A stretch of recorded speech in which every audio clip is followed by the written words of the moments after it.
Bismillahirrahmanirrahim. Assalamualaikum warahmatullahi wabarakatuh. Alhamdulillah Al-Kabir Al-Muta'al. Wassalatu wassalamu ala Sayyidina wa maulana Muhammad Maula Bilal wa ala alihi wa sahbihi khairi sahbin wa al. Amma ba'd. Ada orang bilang begini, bagus benar. Farhi bi maulidika al-azimi muharrama ويرون جهلا أن ذلك بدعة فتثور ثورتهم إذا ما أقدم إن لم نعظم سيد الدنيا فمن أترون شخصا في المكانة أعظم إن كان مدحي في النبي جريمة ومعظم الهادي لديكم مجرما لا فوالذي بعث النبي محمدا إني رضيت بأن تقولوا مجرما فرحي بمولدك العظيم محرما. Kebahagiaanku dengan lahirnya engkau wahai Nabi diharam-haramin sama orang. Dilarang-larang kita untuk berbahagia. Padahal semua orang kelahiran anaknya pasti bahagia. Padahal belum tahu nih anak gede baik apa enggak. Tapi bahagia pasti otomatis. Semua orang tua begitu lahir anaknya bahagia. Tahun depan diperingatin, wah ini udah setahun nih anak saya. Tahun depannya diperingatin. Padahal belum tentu nih anak jadi anak baik. Walaupun kita berharap anak-anak kita pasti jadi anak baik. Cuma masa depannya wallahu a'lam bissawab. Adapun kelahiran Nabi udah pasti baik. Tapi kita dilarang-larang, diharam-haramin sama orang. Wa yarawna jahlan anna dzalika bid'ah. Mereka melihat bahwa ini katanya bid'ah. Kita jawabnya simpel aja, membid'ahkan orang maulid itu juga bid'ah. Sebab Nabi enggak pernah membid'ahkan orang bikin maulid. Gitu aja udah. Fatathuru thawratahum idza ma aqdama. Setiap kali datang bulan Maulid, wah rame. Melarang-larang, menyampaikan kepada umat Islam untuk tidak ikut peringatan Maulid. Kemudian penyair ini tanya, in lam nu'azzim sayyidad dunya faman? Kalau kita enggak boleh mengagungkan pemimpin di seluruh alam semesta ini, yaitu Nabi Muhammad, terus apa ada orang yang layak kita agungkan? Kenapa kita boleh mengagung-agungkan orang? Oh ini orang hebat nih, ini orang baik, ini orang. Giliran pemimpin orang baik enggak boleh diagung-agungkan. Selalu bawa hadisnya apa? La tutruni kama atratil an-nasara nabiyahum. Jangan kalian puji aku berlebihan seperti kaum Nasrani memuji nabinya. Itu hadis benar. Tapi berlebihan itu batasnya apa? Dijelasin sebenarnya dalam syarah-syarah di kitab-kitab hadis bahwa yang dimaksud berlebihan itu adalah ketika menuhankan. Saking cintanya kaum Nasrani pada nabinya dibilang anak Tuhan. Makanya di dalam Burdah yang kita sering baca udah ada tuh di situ Imam Busiri udah ngasih tahu da'amad da'athun nasara fi nabiyihim wahkum bima syi'ta madhan fihi wahtakimi. Tinggalkan apa yang dikatakan Nasara kepada nabinya, yaitu apa? Bahwa nabinya anak Tuhan. Wahkum bima syi'ta madhan fihi wahtakimi. Udah tinggalin, enggak nyebut Nabi Muhammad anak Tuhan. Iya enggak nyebut. Udah selepasnya mah silahkan. Itu mau puji ke apa juga boleh. Silahkan, diizinkan. Terus apa? Fansub ila dzatihi ma syi'ta min syarafin wansub ila qadrihi ma syi'ta min 'idhamin. Silahkan nisbatkan kepada dia fansub ila dzatihi ma syi'ta. Apapun yang kamu mau min syarafin, dari kemuliaan-kemuliaan yang ada. Oh Nabi begini, silahkan. Yang penting jangan nyebut Nabi Muhammad anak Tuhan, itu aja. Sisanya Mau muji kayak gimana silahkan. Fa inna fadla rasulillahi laisa lahu haddun fayu'riba anhu natiqun bifami. Karena kemuliaan Nabi nggak ada batasnya. Bagaimana mau berlebihan? Kemuliaan Nabi nggak ada batasnya. Yang penting jangan bilang Nabi anak Tuhan itu doang. Yang dimaksud berlebihan itu. Sisanya mah nggak mungkin berlebihan. Sisanya mah baru sedikit dari kemuliaan Nabi. Wa ala tafannuni wasifihi biwasfi. Mau orang nyebut kemuliaan Nabi sebanyak-banyaknya, yafnaz zaman sampai hari kiamat. Wa fihi ma lam yusafi. Masih banyak kemuliaan Nabi yang belum sempat terungkap. Sallallahu ala Nabi Muhammad. Jadi masih banyak kemuliaan Nabi yang belum sempat terungkap lagi. Karena kemuliaan beliau itu memang tidak ada batasnya. Laisa lahu hadd, enggak ada batasannya. Mau dibilang berlebihan bagaimana, orang enggak ada batasannya, cuman jangan bilang anak Tuhan itu doang. Berarti enggak mungkin berlebihan kita. Emang ada yang bilang di sini Nabi anak Tuhan? Enggak ada. Nabi abduhu wa rasuluhu, hambanya dan utusannya. Lakin ayya abad hadzal abad. Pertanyaannya ini hamba ini hamba yang kayak gimana? Enggak sembarangan hamba ini. Justru tingkat tertinggi dari pangkat Nabi Muhammad adalah ketika beliau subhanalladzi asra bi'abdihi, maha suci Allah yang telah memperjalankan hambanya. Wah, Nabi Muhammad dibilang hambanya Allah. Kita belum tentu layak jadi hamba Allah. Emang kita udah nurut? Hamba tuh harus nurut. Benar gak? Hamba kagak nurut bukan hamba. Itu namanya apa? Kalau nggak nurut namanya apa? Bader, kata orang Betawi bader. Bandel, nakal, bukan hamba. Pemberontak kita. Disuruh kemari ke sono mulu. Jadi belum layak untuk disebut sebagai hamba. Nabi Muhammad adalah abduhu wa rasuluhu, hamba Allah dan utusan Allah. Ini utusan Allah juga pangkat yang dahsyat. Husnul diutus misalnya, gubernur bilang, Husnul ente anak utus, anak kirim ente temuin wali kota Jakarta Timur. Oh, dia bangga. Wali kota mana wali kota? Enggak tahu apa, gue diutus sama siapa? Gubernur, utusan gubernur. Ya macam-macam loh. Utusan gubernur. Jadi utusan siapa itu juga kebawa tuh yang ngutus. Kemuliaan dari si pengutusnya kebawa. Begitu ya. Terus apa lagi habis itu? In lam nu'azzim sayyidad dunya fa atarawna syakhsan fil makanati a'zama. Ente lihat ada orang yang lebih tinggi dari dia. In kana madhi fin nabiyyi jarimah. Kalau emang pujianku kepada Nabi adalah sebuah kesalahan. Wa mu'azzimul hadi ladaikum mujrimah. Dan orang yang memuliakan sang pemberi hidayah dianggap orang jahat. Fawalladzi ba'athan nabiyya Muhammad. Aku bersumpah atas zat Allah yang mengutus Nabi Muhammad, inni raditu bi an taqulu mujrim. Biarin dah lu mau katain gue penjahat kek, mau katain gue macam-macam, biarin, sesat, bodoh amat. Yang penting kita bakal tetap terus memuja dan memuji pujaan hati kita baginda Rasulullah sallallahu alaihi wasallam. Kita kalau demen sama orang kita puji-puji. Senyumanmu tadi siang terlihat begitu indah. Ya salam. Padahal habis makan bakso masih ada bawang-bawangnya. Pakai dibilang begitu indah. Ya Allah, kalau Nabi kan sempurna. Pantas banget emang buat dipuji. Kita udah menama orang kita puji setinggi langit. Nah, ya, tapi kalau sama Nabi dilarang-larang, aneh. Thalathu muhlikat. Ada 3 hal yang bisa menghancurkan, merusak. Apa aja?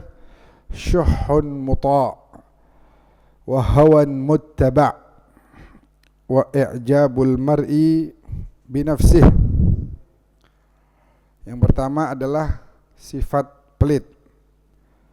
Nah, pelit ini bisa merusak dan menghancurkan iman seseorang, karena dia nggak beriman sama Allah. Allah udah bilang, ente kasih, anak ganti. Enggak, jangan kasih, ntar nggak diganti lagi. Lah nggak percaya sama Allah, kasih. Yang kedua, hawan muttaba', hawa nafsu yang terus diikutin. Yang ketiga, i'jabul mar'i binafsihi, seseorang kagum sama dirinya sendiri. Macam-macam, kagum sama fisiknya, kagum sama pinternya, kagum sama pendapatnya. Ijab kulli dzi ra'yin bi ra'yih. Oh, pendapat saya udah paling benar, saya udah paling hebat saya. Nah, itu kejadian kemarin. Ketika orang mu'jab terhadap dirinya, dia kagum sama dirinya sendiri dan dia menganggap dirinya adalah orang hebat, ya, orang pinter. Nabi Muhammad ini kan manusia paling pinter ya. Wa min ulumika ilmal lauhi wal qalami. Di antara ilmunya Nabi, ilmu lauhul mahfuz, yang tercatat Nabi tahu. Ilmu qalam, nun wal qalami wa ma yasturun, Nabi tahu. Yang Allah catat semuanya itu Nabi tahu. Ilmunya Adam, Nuh, Ibrahim, Musa, Isa, semua Nabi tahu. Ilmu al-awwal wal-akhir wal-zahir wal-batin, Nabi tahu yang bakal terjadi. Nabi tahu batin seseorang. Sepintar itu Nabi, pernah gak Nabi merendahkan orang lain? Oh, bodohnya orang nih, pernah gak begitu? Gak pernah. Bahkan Allah suruh Nabinya apa? Wasyawirhum fil amr wa amruhum syura bainahum. Ambil pendapat dari yang lain, silahkan. Jadi Nabi udah paling pintar, tapi nggak pernah merasa lebih pintar dari orang lain, nggak pernah melihat orang lain tuh bodoh. Belakangan ada orang kagak tahu pintar apa enggak, ngatain orang lain tolol. Gimana tuh? Emang dia pintar? Emang dia pintar? Pintar gak kira-kira? Kalau pintar mah nggak mungkin ngomong begitu. Jadi kita sedih banget. Orang kagak bisa jaga mulutnya begitu jadinya. Nggak boleh kita menganggap diri paling tahu, paling benar, paling hebat. Nggak bisa. Hadirin yang dimuliakan oleh Allah, itu 3 yang harus kita hindarin. Pelit, ikutin hawa nafsu, dan menganggap diri lebih baik daripada orang lain. Wala yanfaq anha bashar, dan memang setiap manusia bakal diuji dengan 3 hal ini. Dengan pelit, ikut hawa nafsu, dan kagum sama diri sendiri. Terus apa? Wa baqiyatu ma sanadhkuruhu min madhmumat ahwalil qalb kal kibr wal ujub wa akhwatihima tatba' hadhihi thalath al muhlikat. Dan sifat-sifat lain yang akan kami sebutkan, kata Imam Ghazali di kitab ini, termasuk sombong, ujub, dan yang seperti itu termasuk bagian dari apa? Dari 3 hal yang tadi disebutkan yang harus kita hilangkan. Menghilangkan 3 sifat ini hukumnya fardhu ain, wajib bagi semua manusia. Wajib bagi saya menghilangkan 3. Pelit, ikut hawa nafsu, kagum sama diri sendiri. Wajib juga buat antum semuanya. Tapi nggak akan bisa dihilangkan ini sifat kecuali kalau kita tahu batasan-batasannya, penyebabnya ini apa? Kenapa kita bisa ikut terhadap 3 ini? Sifat pelit ke bawah jadi ikut hawa nafsu, kagum sama diri sendiri. Sebabnya itu apa? Nah, kalau udah tahu sebabnya, pelajarin lagi tanda-tandanya, alamatiha. Tanda-tandanya apa nih? Kita dijauhi sama teman-teman. Kita mulai malas dalam ibadah. Salatnya suka diundur-undur, bahkan sampai kelewat waktu. Na'udzubillah min dzalik. Nah, itu tanda-tandanya tuh. Baru dari situ tahu obatnya. Wa ma'rifatu ila jiha. Orang kalau sakit harus tahu apa obatnya. Kan kagak nyambung kalau kita sakitnya sakit apa misalnya, sakit gigi, terus obatnya apa? Kita pakein ini apa namanya, counter pen. Counter pen kan kagak nyambung, panas gigi, kalau sembuh nih lah, emang bukan itu obatnya. Jadi obatnya harus dipelajarin. Ada ternyata. Nah, fa inna man la ya'rifu syarr yaqa'u fih. Orang yang enggak tahu bahwa ini buruk, besar kemungkinan dia akan terjatuh ke dalam keburukan tersebut. Wal ilaju huwa muqabalatus sabab yadidduhu. Nah, obatnya kita harus tahu lawannya itu apa. Misalnya pelit, lawannya apa? Dermawan. Saya punya sifat pelit nih, selalu saya nahan-nahan. Oh, berarti lawan katanya pelit, dermawan. Berarti harus mulai dermawan. Paksa aja, paksa. Kasih orang punya makanan, tiba-tiba keluarin sama teman-teman, yuk makan. Kan awalnya berat tuh. Awalnya berat, pas diambil gitu, ditaruh ke mulutnya, kita liatin, ya Allah. Begitu. Yaudah deh, makan dah. Makan. Berat gitu kan. Enggak apa-apa, tapi belajar. Emang harus begitu, enggak bisa langsung tiba-tiba jadi dermawan, enggak bisa. Emang sifat pelit itu pada dasarnya ada pada diri manusia. Nah, kita memang ditugasin sama Allah lawan tuh sifat. Caranya ente harus dermawan. Semua nabi itu sakhi. Sakhi itu ngasih bahkan sebelum diminta. Belum diminta kita udah kasih. Nah, itu sifat dermawan. Kalau balas budi, orang bikin baik, kita balas kebaikan, nah itu bukan dermawan namanya.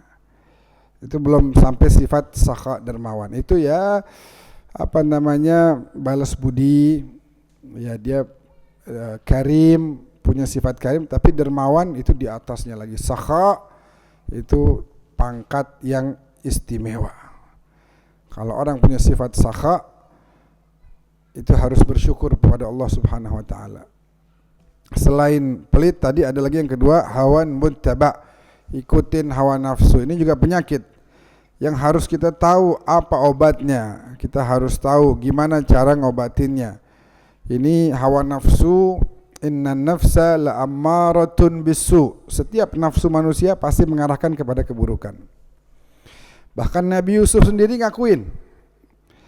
Waktu di depannya ada Zulaikha dengan kecantikannya yang luar biasa, udah ditutup 7 lapis pintu, cuman berduaan doang sama Zulaikha. Ya, Nabi Yusuf ngakuin, ya, inna nafsa la'ammaratun bisu. Sesungguhnya nafsu saya mengarahkan kepada keburukan. Illa man rahima rabbi. Kecuali kalau kita dapat rahmat dari Allah, dapat bimbingan, bisa melawan hawa nafsu. Itu yang keren. Kita kalau mau ikut ulama mengajarkan kita, kalau mau ikut orang untuk kita jadikan sosok panutan, cari orang yang bisa melawan hawa nafsunya. Itu bukan gampang melawan hawa nafsu. Berarti dia udah berhasil melawan bisikan syaitan yang ada pada dirinya. Dan juga tadi i'jabul mar'i bi nafsih.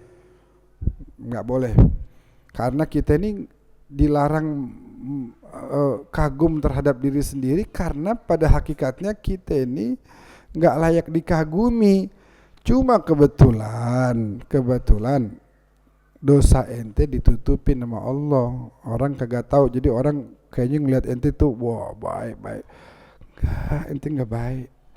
Kalau itu belum baik. Ente bisa jadi baik kalau ente udah tahu diri ente kayak gimana. Ya, man arafa nafsahu faqad arafa rabbahu.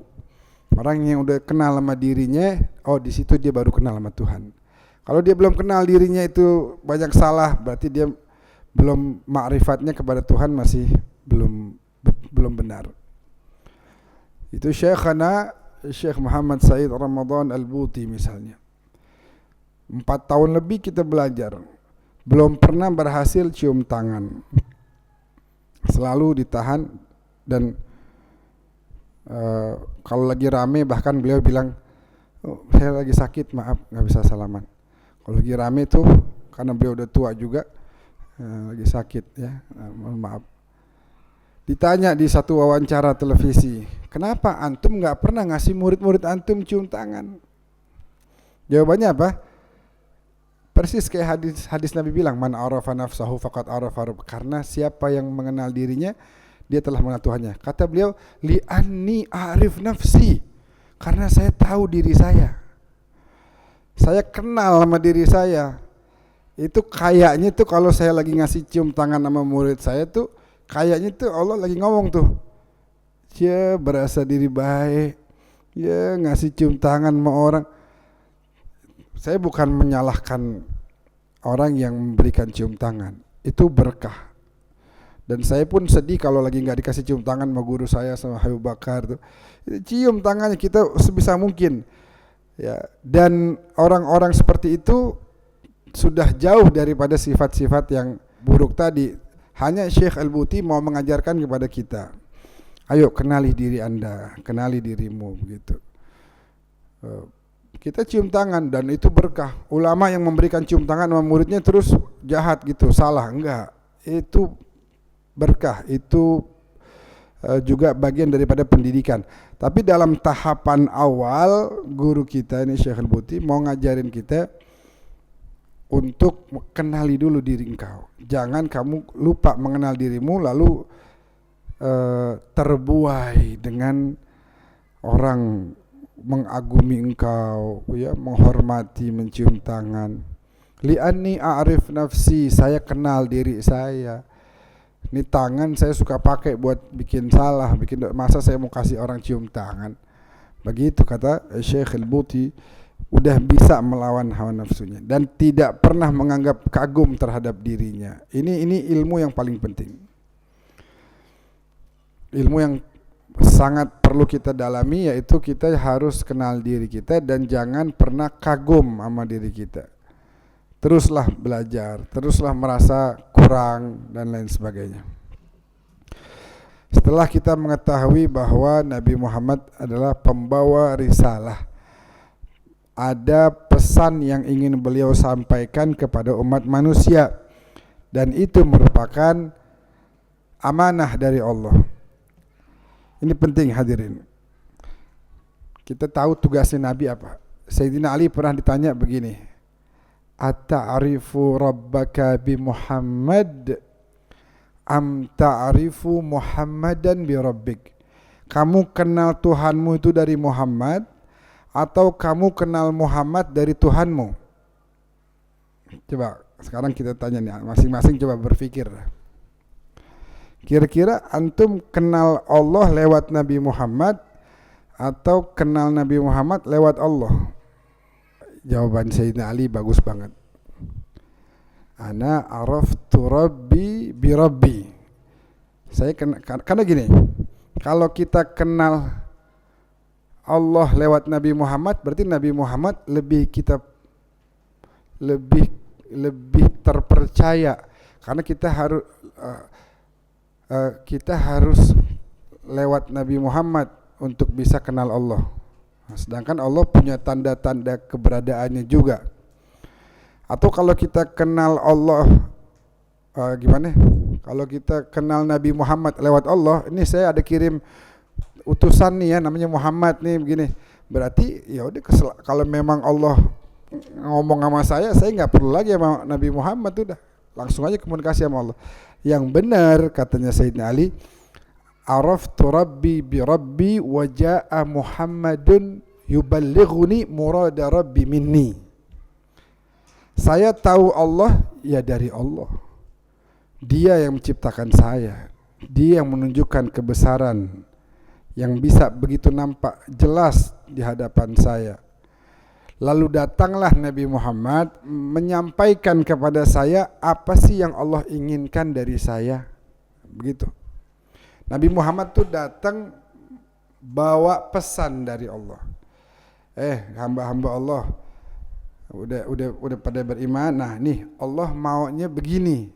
Kamu harus sholat. Itu kita tahunya dari Nabi Muhammad. Jadi kemauan Allah itu yang menyampaikan adalah Rasulullah.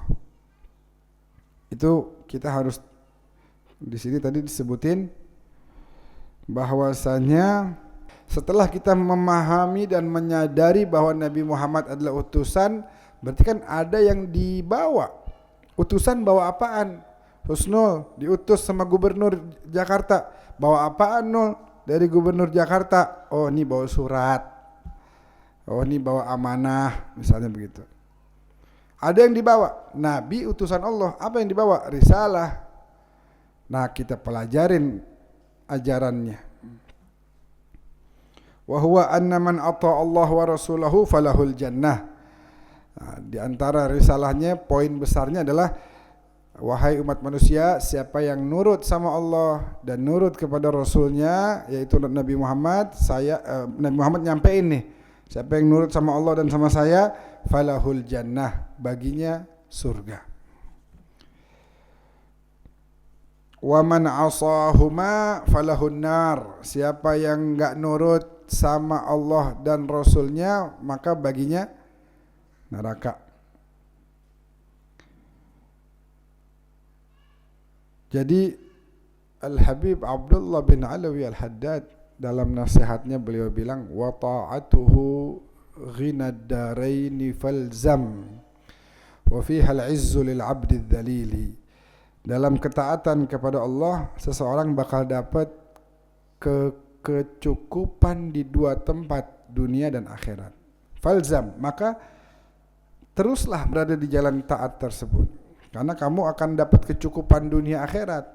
Wa fi isyanihi arun wa narun. Dalam bermaksiat itu ada keburukan, ada kejelekan, wa narun. Ada neraka juga di situ. Wa fihal bu'du min khizyin wa bilin. Sa'id ibn al-Musayyib, mantunya siapa? Mantunya Abu Hurairah, seorang tabi'in. Dia bilang, orang mau enggak memuliakan dirinya sendiri? Ente mau enggak membuat diri ente mulia? Pasti mau. Semua orang ditanya, mau enggak bikin diri sendiri mulia? Mau. Nih caranya nih dikasih tahu. Ma akramatil ibadu anfusaha bimithli ta'atillah wa ma ahanatha bimithli ma'siyatillah. Seseorang kalau pengen memuliakan dirinya sendiri, cara yang paling benar taat sama Allah. Kalau dia lagi maksiat, dia lagi menghinakan dirinya sendiri karena dia lagi nganterin dirinya ke gerbang neraka. Yuk ke neraka yuk. Enggak surga aja. Enggak udah maksiat aja, udah maksiat terus udah ke neraka aja, begitu. Jadi kemuliaan seseorang adalah dengan ketaatan. Taat ini bisa dengan macam-macam. Orang bisa taat dengan hartanya, orang bisa taat dengan ilmunya. Ada orang nggak punya harta, taat yang lain. Bahkan dengan senyuman indah kita aja itu jadi taat kepada Allah. Hubungan baik dengan manusia itu juga taat kepada Allah. Apapun yang Nabi ajarkan, wa ma atakumur rasul fakhudhuh, ambil. Wa ma nahakum anhu fantahu, yang dilarang tinggalin, udah gitu aja. Sesimpel itu. Mau enggak seneng? Udah gitu caranya. Kita lihat banyak contohnya. Sayyidina Zahir, Sayyidina Bilal bin Rabah, itu orang-orang yang enggak punya duit banyak tapi bisa taat terus sama Allah setiap saatnya. Sebaliknya ada orang punya duit, Qarun, ada orang punya jabatan, Fir'aun, kagak taat sama Allah. Akhirnya apa? Nganterin dirinya sendiri ke gerbang neraka. Nah sekarang kita juga dalam situasi kebangsaan kita ini di Indonesia, kita sedih banget kemarin ada kejadian kayak begitu. Harusnya pejabat itu tiru dong Rasulullah dengan kesederhanaannya, para khulafaur rasyidin, mereka pemimpin-pemimpin dengan bijaksana, sederhana, ya. Bagaimana caranya tidak mau makan duit rakyat. Antum bayangin waktu itu Sayyidina Ali lagi di ruangan kerjanya, ada kakaknya datang namanya Aqil. Begitu datang Sayyidina Ali tanyanya apa? Ini mau ngomong urusan pribadi apa urusan muslimin? Emang kenapa? Enggak, kalau mau ngomong urusan pribadi, ini lampu yang dari duit Baitul Muslimin mau saya matiin. Enggak boleh kita ngomong urusan pribadi pakai lampu dari umat Islam, enggak boleh. Wah, coba pejabat begitu. Enggak kebeli jam 11 miliar. Kebeli enggak kira-kira? Enggak kebeli. Gaji berapa? Coba aja hitung. Enggak kebeli. 11 miliar. Tiba baru jam tangan itu. Ya Allah, kalau jadi makan berapa orang bisa makan tuh? 11 miliar baru jam tangan nih. Dibang dipakai di tangan begini doang 11 miliar. Masya Allah. Sehingga kita perlu kebijaksanaan. Ayo tiru ini para khulafaur rasyidin dalam kesederhanaan, kebijaksanaannya. Ketika mereka, saya ngobrol-ngobrol kemarin sama anggota dewan, teman saya di Senayan, dia bilang sebenarnya ini anggota dewan itu punya duit namanya duit reses, ya reses ya. Terus dia juga punya banyak yang bisa dikerjain. Ingat nggak Maulid kemarin kita bagi-bagi apa tuh? Setiap yang datang dapat bingkisan, isinya beras 5 kilo, minyak, dan teman-temannya. Ada 7 macam kalau nggak salah. Itu dari anggota dewan. Maksudnya ada teman saya nih, teman sekolah, bapaknya anggota DPR RI. Dia tinggal ngasih doang surat ke kayak Basnas, kayak Lazisnu gitu-gitu dan teman-temannya tuh. Setiap anggota dewan berhak meminta sejumlah sekian miliar per tahunnya. Cuma ada yang diambil buat dirinya sendiri, ada yang mau disalurkan kepada rakyatnya. Kalau setiap anggota dewan mengambil itu dan memberikan kepada masyarakat di dapilnya masing-masing, harusnya setiap bulannya nih kita berhak tuh dapat tuh. Maksudnya bisa diusahakan sama anggota dewan tiap bulan setiap keluarga bisa dapat beras, minyak dan lain sebagainya kalau mereka mau. Itu DPR RI-nya tuh. Lah kemarin baru saya aja yang minta 1 orang. Ditawarin mau berapa bungkus. Saya bilang ya yang datang 600 lah kira-kira, akhirnya dikasih sama dia 1000 bungkus, sisanya saya bawa ke Parung.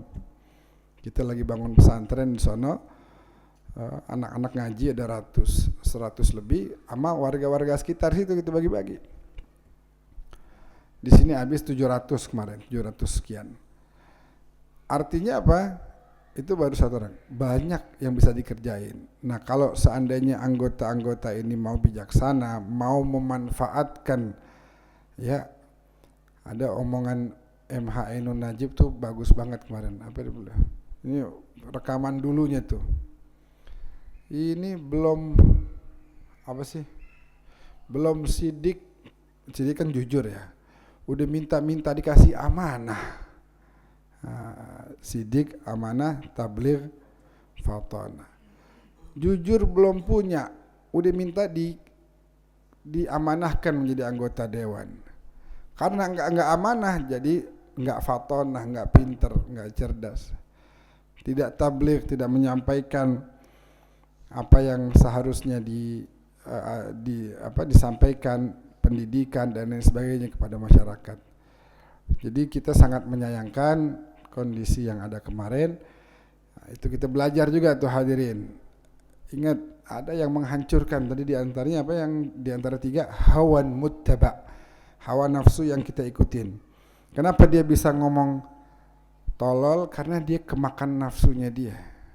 Waktu dibilangin rakyat bilang bubarin DPR, dasar tolol, ke bawah hawa nafsu. nggak bijak.